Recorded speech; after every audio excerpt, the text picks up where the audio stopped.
용접 독학. 반갑습니다. 오늘은 3년 전 영상에 미흡했던 부분을 재해석으로 다시 설명해 보겠습니다. 내용은 배관사와 조공의 준비 과정이 용접사에 미치는 영향을 다룹니다.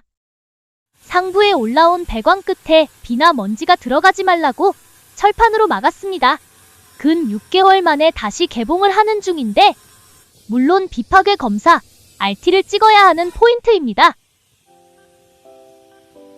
배관사가 파이프에 달라붙은 녹이나 결함이 될 수 있는 이물질을 잘 가공해줘야 하겠죠?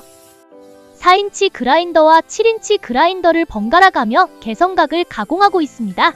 지금 봐도 그라인더는 기깔나게 하네요. 개선면 가공이 끝났는데 상부에 붙은 철판을 커팅하며 남은 흠집은 제거하지 못했네요. 요런 건 찝찝하니 제가 제거하겠습니다. 다음, 넓은 철판을 양옆에 고정하는데요.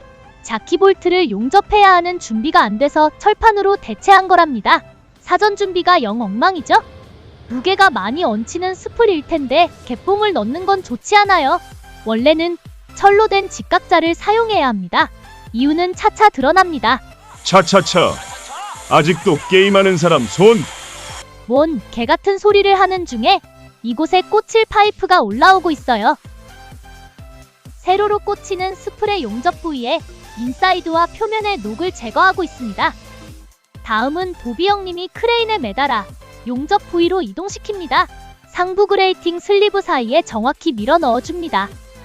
내려오는 스풀을 원하는 목표치까지 받아줍니다. 마지막 닿는 부위는 손 조심해야겠죠?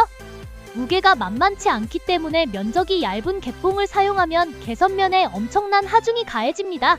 자키볼트나 배관 클램프도 준비 안 했기 때문에 정확한 얼라인도 맞추기 어렵습니다.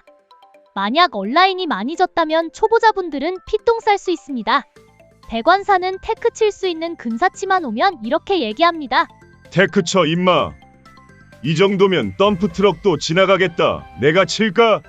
뭔 소린지 모르겠지만 테크 치는 순간 배관사는 다음 코스로 넘어갑니다. 배관사가 가고 난 뒤 갭의 상황을 확인해보니 개판 5분 전이죠. 개뽕 찍힌 곳이 여기저기 난도질 돼 있어요. 초보자 분들이면 이런 식으로 그라인더로 수습해줍니다. 직각자만 있어도 이 정도는 아닌데 준비가 상당히 미흡하다 보니 고스란히 용접사에게 전가됩니다. 불평불만이 될 수 있지만 초보 용접사분들이라면 형님들과 협의해서 그날 필요한 준비도구는 같이 챙겨주세요. 플랜트 현장은 대부분 나이든 배관사분들이 많을 테니 조언도 많이 듣고요. 나 때는 말이야. 60살만 하고 때려칠 거야. 제발 때려 치세요.